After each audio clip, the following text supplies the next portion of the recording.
In this lecture, we're starting to create a proper level where we have to fly over things and under things and land on our landing pad and putting a little bit of detail to it. So let's get started.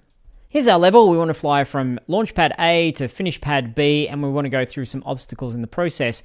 For me, I'm going to have sort of fly over a thing, under a thing, over a thing, pretty standard, simple kind of stuff, but it's all about the finesse of the placement that's important. And I want to give you some ideas here for how best to lay out our level. So the player potentially can fly anywhere, and we don't want that now, do we? Because when you're up here, the player will be like, what do I do now?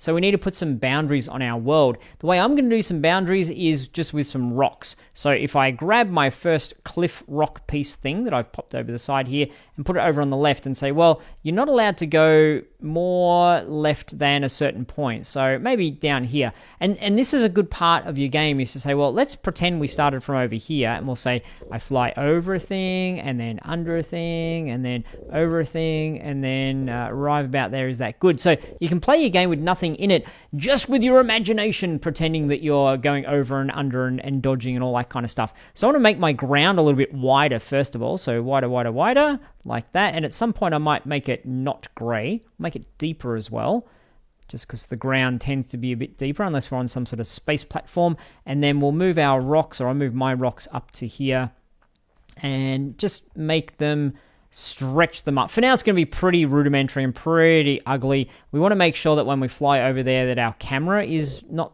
misbehaving. It can see everything okay.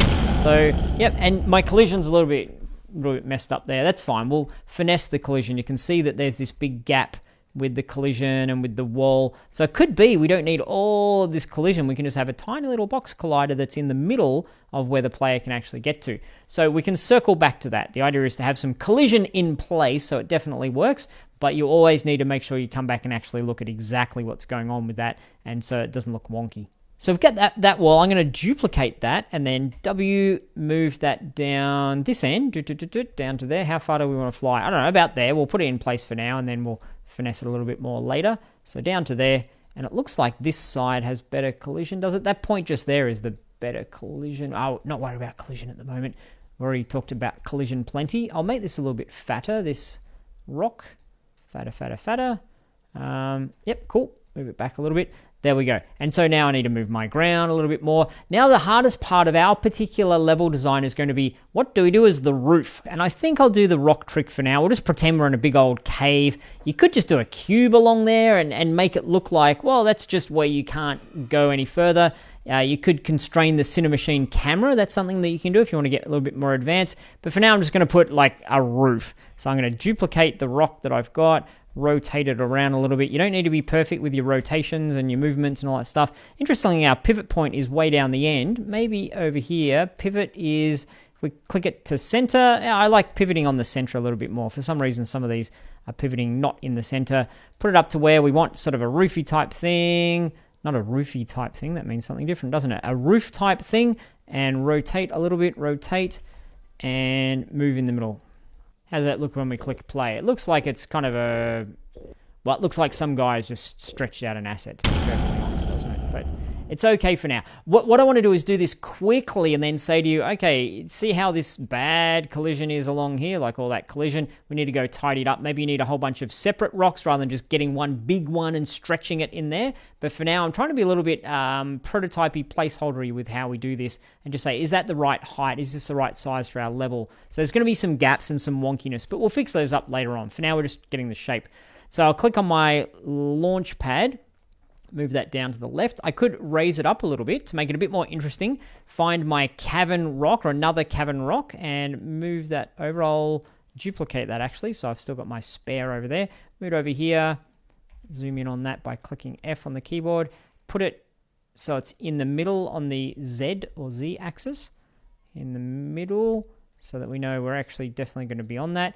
And click back on my launch pad and pop that on top of this rock. That would be a little bit interesting. So I just went and told you that we were going to do this fast and loose, and then I thought, oh, wouldn't it be nifty if we go and put that on a rock so it looks like it belongs there? So listen to me sometimes, but not all the time, it seems, is the rule here. So click on play. Again, you want to do this regularly to make sure this is all looking okay. So yeah, that looks like a little integrated launchy paddy thing. It looks like I haven't put it right in the middle. So let's go click on that again and change the Z to 0. I want to make sure that is all nice, and click on my rocket. Move that over so it starts near where the launch pad is. Probably starts on the launch pad. Is a smart place to be launching from, the launch pad. Okay, so we've got the start of our level, and it's looking like we're in a bit of a cave. I think that's nice. The collision's going to be a little bit busted at the moment, but that's fine. There we go. We're launching from there. Now what do we want to do? Well, I want to have maybe some big obstacle you need to go over, and then some obstacle you need to go under, and then obstacle you need to go under again, and then you end up on the finish pad. So let's just... one of two ways. I can either get the finish exactly where we want it, or we can do the first little bit. I think I'll start with what are we going over first. So let's get maybe one of these building things. Scale it up. Make it bigger. Maybe turn it around so it's around that. Oh, that looks all right, doesn't it? Looks like it's sort of some sort of building building in the rocks. I don't know. I haven't thought about the story. You want to think a little bit about the story. What's going on here? It's a moon base and the civilization has settled here, or maybe you've come across some civilization that's been destroyed and you've found the remnants of it. So I was going to say nature has taken it over, but rocks don't really grow like that, do they? Anyway, we'll pivot this around. Again, I don't want to spend too much time. I'm a little bit... I like the pedantic, let's make it look pretty stuff and let's make it make sense stuff, but I don't want to do too much of that at the moment because we're just looking at this base functionality. So we'll pop it there. There's a little bit of a gap, and then maybe we'll have something on top of that so that you have to fly over the things on top of that. This little crate here, we'll grab one of those. I'm going a little bit more deliberately through this process. So any of you who are interested in the level design flow, I wonder how Rick thinks about these things. What's your thought process? And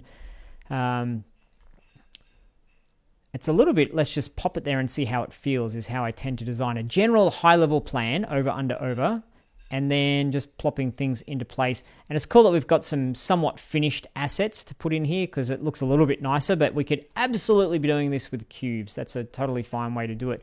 So I've got this kind of thing so far. Well, yep, we're going over that, and then that's not much of a challenge there at the moment, is it? I must say. Let's make this building big.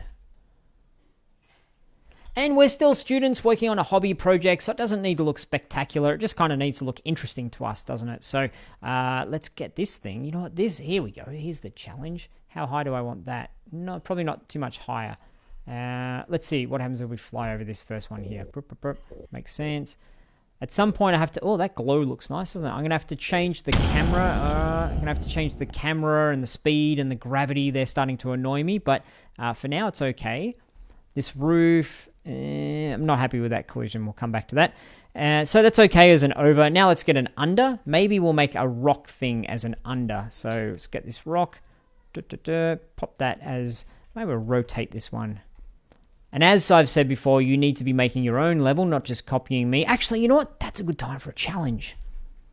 So here's your challenge. Create something interesting using assets or cubes or anything else you like. Create a level that can be beaten in about 20 seconds, 10, 20 seconds. You don't want to be trying to create something gigantic at this stage.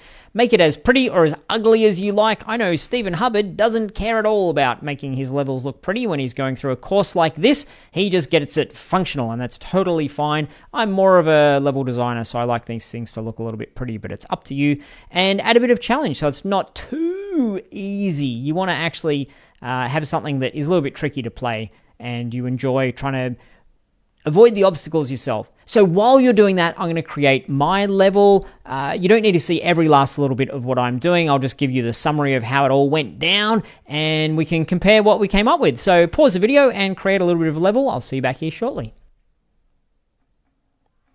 Okay, welcome back. Here's my somewhat weird looking level. It's a fly over this thing, fly under that thing, and then over to land on the landing pad. I've just used this one type of rock, which I really like how the collision fit on that, to be honest. That's why I used it a bunch, just rotating it, scaling it, put it there, put it there, put it there. Using this other rock, just more so for flavor, this one that is on the side there. I've turned off the mesh collider on that because I don't actually need it to be colliding. I've got other things that you collide before you bump into that, and just put down some of these things down here.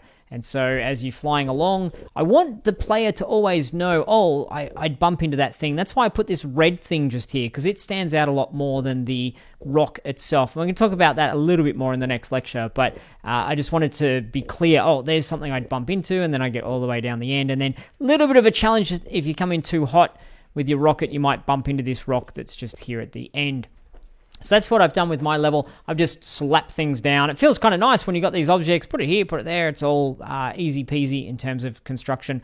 So at this stage, there's two pressures that I'm feeling that I want to talk you through. One pressure is I don't like the way that my rocket is flying. The gravity's not right. The speed's not right. I don't turn right. So I really want to tune that. And the other pressure is I want to do something to make this world look nicer, like cover in the background there, have things off in the distance. I want to jazzy it up a little bit so that it looks like an actual level in my game.